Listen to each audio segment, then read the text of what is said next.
আমাদের একজন লয়ারকে ধরে নিয়ে জবে করে দিয়েছে। আমার সম্মুখে তাকে কুপিয়ে হত্যা করেছে।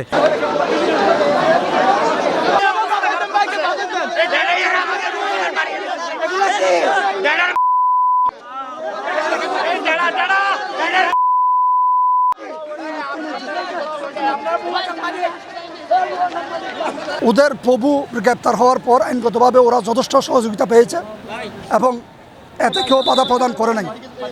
ওরা 10 মিনিটের মধ্যে সার্টিফিকেট কপি নিয়ে আপিল করার জন্য মহানগর দায়রা জজে স্টেপ নিয়েছেন, কিন্তু এটা স্বাভাবিক অবস্থার বিপরীত। যাক, তারপরেও ওরা আইনগত প্রতিকার পাক, সেতে আমাদের কোনো আপত্তি নেই। কিন্তু ঘটনা হচ্ছে এরপরে ওখানে শুনানি করতে না পারার প্রেক্ষিতে আইনগতভাবে ওরা বের হয়ে মসজিদে আক্রমণ করেছে, মুসলিম আইনজীবীদের গাড়ি ভাঙচুর করেছে এবং অনেকজনকে মেরেছে। শুধু তা নয়, রঙ্গম টাওয়ারে আমাদের একজন লয়ারকে ধরে নিয়ে জবে করে দিয়েছে শুনছি, আমি এখনো দেখি নাই। সে আমাদের লোহাগার আসাদ খানিয়ার কৃতি সন্তান অ্যাডভোকেট সাইফুল ইসলাম আলিফ। ওর গলা সহ বিচ্ছিন্ন করে ফেলা হয়েছে, এরকম ছবি আমার কাছে একজনে দিয়েছে।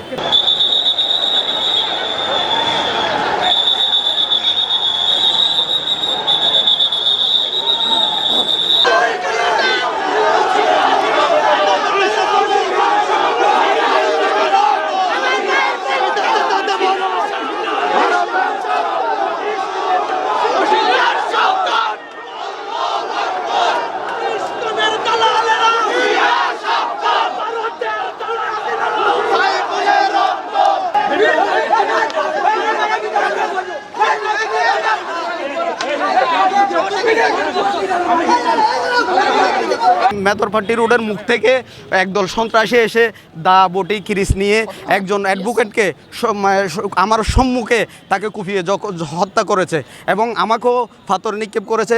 আমি রক্তাক্ত হয়ে মেডিকেলে গিয়ে সেবা নিয়ে আবার আমি এইখানে এসেছি।